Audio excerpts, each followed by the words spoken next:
नमः शिवाय। आइए सुनते हैं अक्षय तृतीया पौराणिक कथा। अक्षय तिथि की कथा। प्राचीन काल में सदाचारी तथा देव ब्राह्मणों में श्रद्धा रखने वाले धर्मदास नामक एक वेश्या था। उसका परिवार बहुत बड़ा था, इसलिए वह सदैव व्याकुल रहता था। उसने किसी से इस व्रत के महत्व को सुना। कालांतर में जब यह पर्व आया तो उसने गंगा स्नान किया, विधि पूर्वक देवी देवताओं की पूजा की।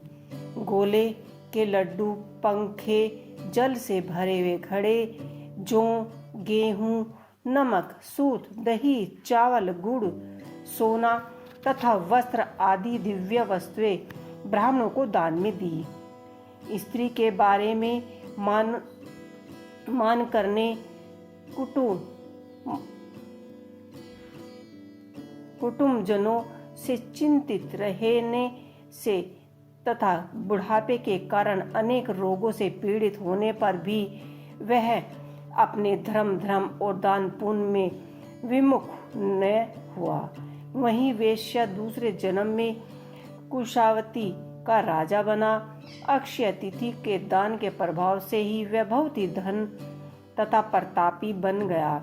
वैभव प्रसन्न होने पर भी उसकी बुद्धि कभी भी धन से वंचित नहीं हुई। अक्षय तृतीया के दिन इस कथा के श्रवण से अक्षय और पुण्य फल की प्राप्ति होती है। आइए एक कथा और सुनाते हैं।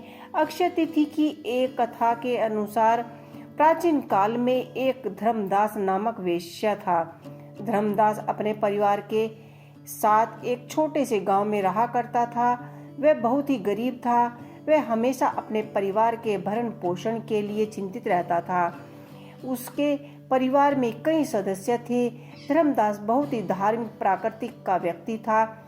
उसका सदाचार तथा देव एवं ब्राह्मणों के प्रति उसकी श्रद्धा अत्यधिक प्रसिद्ध थी। अक्षय तृतीया के व्रत महात्म को सुनने के पश्चात उसने अक्षय तृतीया पर्व के आने पर सुबह उठकर गंगा में स्नान करके विधिवत देवी देवताओं की पूजा। व्रत के दिन सामर्थ्य अनुसार जल से भरे घड़े, पंखे, जौ, सूत, चावल, नमक, गेहूं, गुड़, घी, दही, सोना तथा वस्त्र आदि वस्तुएं भगवान के चरणों में रखकर ब्राह्मणों को अर्पित की। यह सब दान देकर धर्मदास के परिवार वाले तथा उसकी पत्नी ने उसे रोकने की कोशिश की। उन्होंने कहा कि अगर धर्मदास इतना सब कुछ दान में दे देगा तो उसके परिवार का पालन पोषण कैसे होगा। फिर भी धर्मदास अपने दान और पुण्य कर्म से वंचित नहीं हुआ और उन्होंने ब्राह्मणों को कई प्रकार के दान दिए।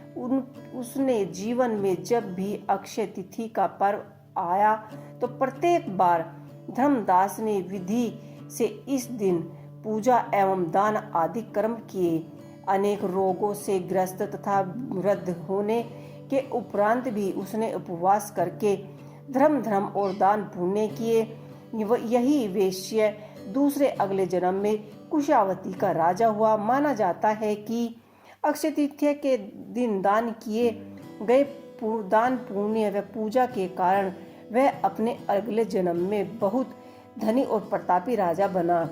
वह इतने धनी और प्रतापी राजा था कि त्रिदेव तक उसके दरबार में अक्षय तिथि के दिन ब्राह्मण का वेश धारण करके उसके महायज्ञ में शामिल होते थे। अपनी श्रद्धा और भक्ति का उसे कभी घमंड नहीं हुआ। वह प्रतापी राजा महान एक वैभवशाली होने के बावजूद भी धर्म मार्ग से कभी विचलित नहीं हुआ। माना जाता है कि यही राजा अगले जन्म में भी भारत के प्रसिद्ध सम्राट चंद्रगुप्त के रूप में पैदा हुए थे। जैसे भगवान ने धर्मदास पर अपनी कृपा की, वैसे ही जो भी व्यक्ति अक्षय तृतीया की कथा का महत्व सुनता है और विधि विधान से पूजा और दान आदि करता है, अक्षय तृतीया का पुण्य उसे यश पुण्य और यश प्राप्त होता है।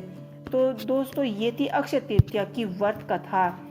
आपको ये कथा और कहानी कैसी लगी मुझे कमेंट कर अवश्य ही बताइएगा।